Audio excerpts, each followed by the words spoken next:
ஓம் ஸ்ரீராம ராம ராமேதி ரமே ராமே மனோரமே சகசிரநாம தத்துல்யம் ஸ்ரீராம நாம வராணனே. உலகம் யாவையும் தாமுழா வாக்கலும் நிலைபெறுத்தலும் நீக்கலும் நீங்களா அழகிலா விளையாட்டுடையார் அவர் தலைவர் அன்னவர் சரண் நாங்களே. எத்திர எத்திர ரகுநாத கீர்த்தனம் தத்திர தத்திர கிருத்தமாஸ்தகாஞ்சலிம் வாஷ்பவாரி பரிபூர்ணலோச்சனம் மாருதிம் நமது ராட்சசாந்தகம். அஞ்சிலே ஒன்று பெற்றான் அஞ்சிலே ஒன்றை தாவி அஞ்சிலே ஒன்று ஆறாக ஆரியர்க்காக ஏகி அஞ்சிலே ஒன்று பெற்ற அணங்கை கண்டு அயலாரூரில் அஞ்சிலே ஒன்றை வைத்தான் அவன் எம்மை அழித்துக் காப்பான். இன்னைக்கு நம்ம கம்பராமாயணத்துல பாலகாண்டத்துல மிதிலை காட்சி படலத்துல 83வது பாடல் பார்க்க போறோம். ஏகி மன்னனை கண்டு எதிர்கொண்டு அவன் ஓகையோடும் இனிது கொண்டு உய்த்திட போகபூமியில் பொன்னகர் அன்னது ஓர் மாகமாடத்து அனைவரும் வைகினார். இதுதான் பாட்டு. இப்ப நம்ம பதம் பிரிச்சு பொருள் பார்க்கலாம்.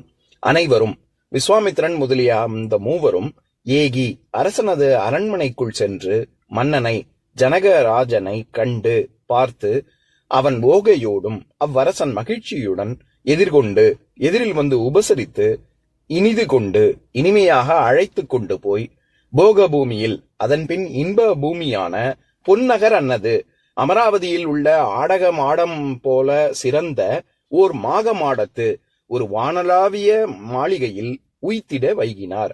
சேர்ப்பிக்க அங்கே தங்கினார்கள். இப்ப நம்ம இந்த பாட்டுல இருக்கக்கூடிய நயங்களை பார்க்கலாம். அதாவது இந்த பாட்டின் மூலமாக கம்பர் என்ன சொல்ல வராரு, விஸ்வாமித்திரன் ராமலட்சுமணர்கள் இவங்க எல்லாரும் சென்று ஜனகராஜனின் மாளிகையை அடைகிறார்கள். அது எப்பேற்பட்டதாக இருக்கு அப்படின்னா, அமராவதியில உள்ள இருக்கக்கூடிய பொன்னகர், நம்ம தேவலோகத்தை வந்து பொன்னுலகம் அப்படின்னு சொல்றோம்ல, அந்த ஸ்வர்க்க பூமியில இருக்கக்கூடிய ஆடக மாடம் போல அத ரொம்ப சிறப்பாகவும் வானளாவிய ரொம்ப பெருசாகவும் இருக்கக்கூடிய ஒரு மாளிகையை சென்று அடைந்தார்கள். அதுல அவன் எப்படி எதிர்கொண்டான் அப்படின்னா, ரொம்ப உவகையோடும். இந்த இடத்துல உவகை அப்படிங்கிற சொல் தான் ஓகை அப்படின்னு முதல் தெரிந்து வந்திருக்கு. அதாவது ஓகைங்கிற சொல்லு ஓசை அப்படிங்கிற சொல்லுடைய கடை குறைந்து ஓகை அப்படின்னு வரும். அந்த இடத்துல ஒலிங்கிற பொருள்ல வரும். அது உவகைங்கிறது முதல் தெரிந்து ஓகை அப்படின்னும் மாறும். அப்படித்தான் இந்த இடத்துல மாறி இருக்கு. அதனாலதான் மகிழ்ச்சி அப்படிங்கிற அர்த்தம் பண்றோம். அந்த மாதிரி மகிழ்ச்சியோட அவன் எதிரில வந்து உபசரித்து இனிமையான வார்த்தைகள் பேசி அவனுடைய அரண்மனைக்கு அழைத்து செல்கிறான் அப்படின்னு. இப்ப இதுல போக பூமியில் பொன்னகர் அன்னது அப்படின்னு சொல்ற இடத்துல இது ரொம்ப ரொம்ப இன்பமயமாக இருக்கக்கூடிய மாளிகையில ஆடக மாடம் போல அப்படின்னு நம்ம அர்த்தம் பண்றோம்ல. இங்க வெறும் பொன்னகர் அப்படின்னு தான் சொல்றாங்க. ஆனா அந்த பொண்ணுலயே ஆடகம் அப்படின்னு ஏன் அர்த்தம் பண்றோம்னா, நான் ஏற்கனவே பல பாடல்கள் முன்னாடி சொல்லியிருக்கேன். நான் பொண்ணுல வந்து நம்ம ஒரு உலோகம் சேர்க்கறது சுத்தமாக இருக்கக்கூடிய பொண்ணுல வந்து ஒரு ஆபரணம் எல்லாம் செய்ய முடியாது. அதுல சில உலோகங்கள் சேர்ப்பாங்க. அது சேர்க்கக்கூடியது வெள்ளியா செம்பா, அத என்ன மாதிரி சேர்க்கறாங்க, என்ன சதவிகிதத்துல சேர்க்கறாங்க, அதை வச்சு பொன்னினுடைய தரம் வந்து நிர்ணயிக்கப்படும். அந்த மாதிரி 4 வகைகள் இருக்கு.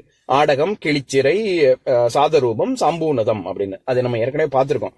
அதுல ஆடகம் தான் இருக்கிறதுலே சிறந்தது. அதனாலதான் நம்ம அர்த்தம் பண்ணும் பொழுது வெறும்ன பொன்னகர்னா பொன் மாதிரி இருந்தது அப்படின்னு மட்டும் அர்த்தம் பண்ணாம ஆடக மாடம் மாதிரி இருந்தது அப்படின்னு அதனாலதான் அர்த்தம் பண்றோம்.